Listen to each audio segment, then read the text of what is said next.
Hey, what's up? This is Chosen, and this video is going to be a Faction Wars guide for the Lizardmen, so let's get into it. Alrighty, so first of all, let me go ahead and pull up my full auto 3-star Lizardmen Stage 21 team. I've got it right here, and let's have a discussion about the Lizardmen faction. And I do also want to put the boss mechanics of Stage 21, so I will put that right here above my head if you want to take a look at that. And I will try to remember to link down in the description to a post on the Plarium forums that goes over all of the different bosses. There are 5 different bosses. It's like purple, red, yellow. There's different versions of bosses, and the faction of Lizardmen is going to be the red boss on Stage 21, so that's the most important one to know. If you're stuck on earlier stages of boss fights, the problem is going to be your team, your gear, and all that stuff, but Stage 21 can get very tough. So it's important to understand the mechanics of the boss, and when we do read about the red boss, that is Stage 21 of the Lizardmen, it's the interesting things to note is that resistance is not going to be super important in the last stage of Lizardmen,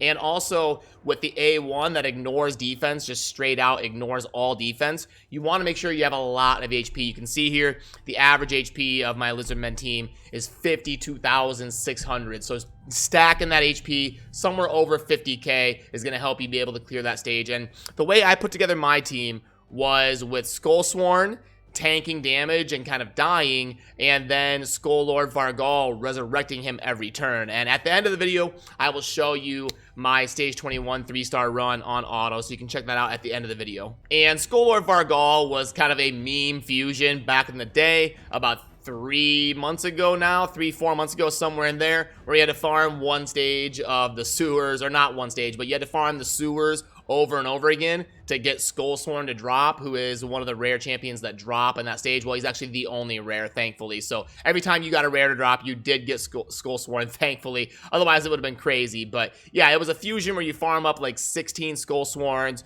and then you fuse up into, I think, Drakes and stuff, and then you fuse into a Skull-Lord Vargal. Now, Skull-Lord Vargal and Skullsworn, that tandem is actually pretty good in Faction Wars because it lets you build your Skullsworn super glass cannon. You can see here on the far right of the infographic, I've got Skullsworn decked out in some Savage and then a couple speed sets. He's just glass cannon, low speed. He's just there to do some damage when he runs in, maybe counterattack if he gets hit and happens to live. He'll soak it up, get revived, and crank out damage. Now, one thing I do want to note on Skullsworn is you want to at least get the speed up there around 120. If you start getting too low, he might not get a turn in before the enemies.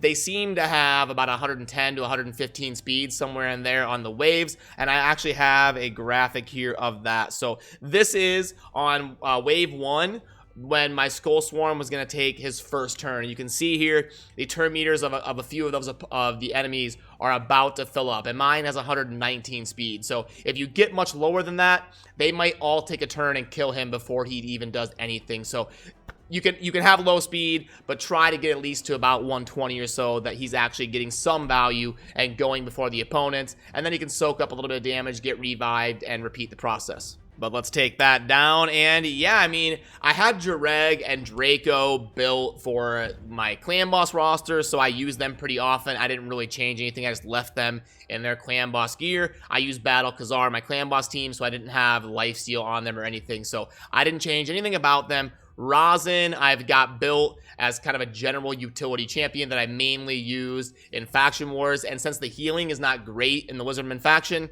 I did put Rosin in lifesteal, and that's also why I built Skull-Lord Vargal in lifesteal, because I knew I was going to be mainly using him to clear Stage 21 of Lizardmen, so I built him to do some damage and also have lifesteal. And then Skullsworn, I already had a discussion on him. I just glassed him out, tried to get him to about 120 speed so we can get a turn in, and then I can use the mechanic of Vargal and Skullsworn to revive him every turn and crank out some damage and soak some stuff up. So if you do get a little bit of bad RNG, it's probably not a 100% chance to 3-star, because if Skullsworn happens to be down or something and then Vargal doesn't take a turn yet, and in that little window the boss happens to die and Vargal didn't pick up Skullsworn yet, you can get in a situation where you don't 3-star the stage. So it does 3-star most of the time, but it's not going to be a 100% 3-star. I think I had to do it like twice in order to get a 3-star. Just something simple I wanted to note there really quick. But yeah, Razen is a permanent fusion in the game. You're going to want to work towards him. He's amazing in Faction Wars, and he's amazing in almost every area of the game. He's just a great legendary. So definitely work towards him.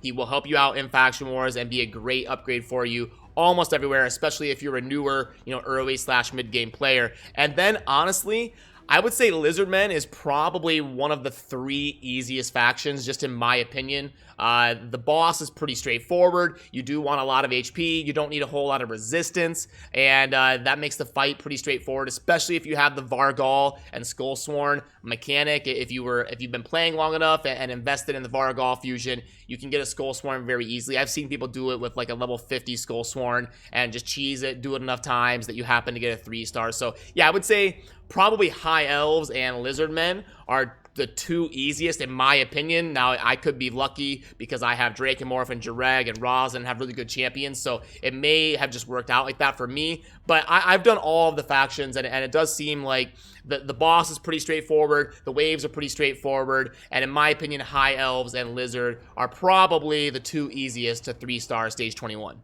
But let's put this stuff away and let's dive into the index and have a discussion about Lizardmen in general. Okay, so here we go. And I do have another graphic that I want to pull up, and that is going to be the grades of the different Lizardmen. I have it placed there weirdly because when I pull up a champion, that way you can still see their base stats. Now, there are a couple things I wanted to note here, and that is one of the better rare options for this faction is going to be HyperX, this Void rare right here on the far right.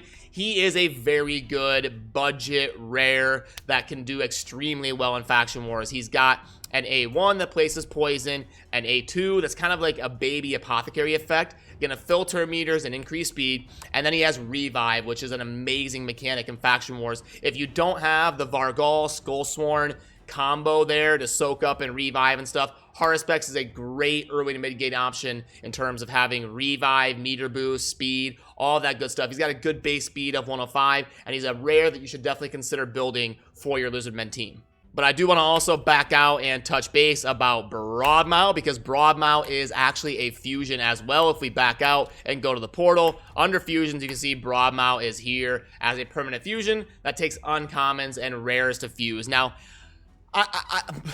you can do it. Broadmouth's obviously not an S tier champion or anything, but he is pretty good in Faction Wars, especially if you don't have those top tier champions like Jareg, Razen, Krisk, Fushan, something like that. It's not a bad idea to go ahead and fuse Broadmouth. He's not going to be god tier or anything, but he does have a really good revive. If you book it, it's a 5-turn cooldown, 2 dead allies to 25% HP, and places a block damage buff on them for 1 turn to give them an opportunity, if they have lifesteal or whatever you can do, to go ahead and recover their health. And he does have an A1 that places a pretty reliable freeze. It's up to 35% when booked. And then the A2 also increases crit rate and speed, which can be a very handy early to mid-game option as well. So Broadmouth and HyperX are 2 non-legendaries that you really may want to consider building to help you in progressing in Lizardmen.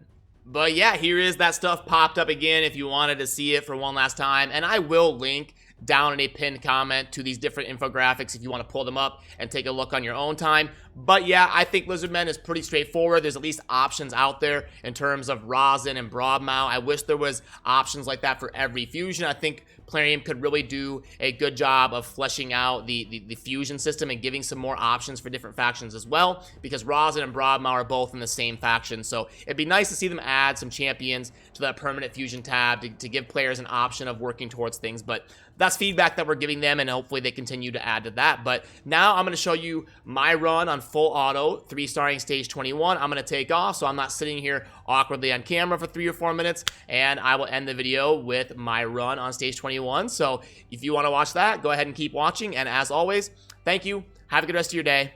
Peace.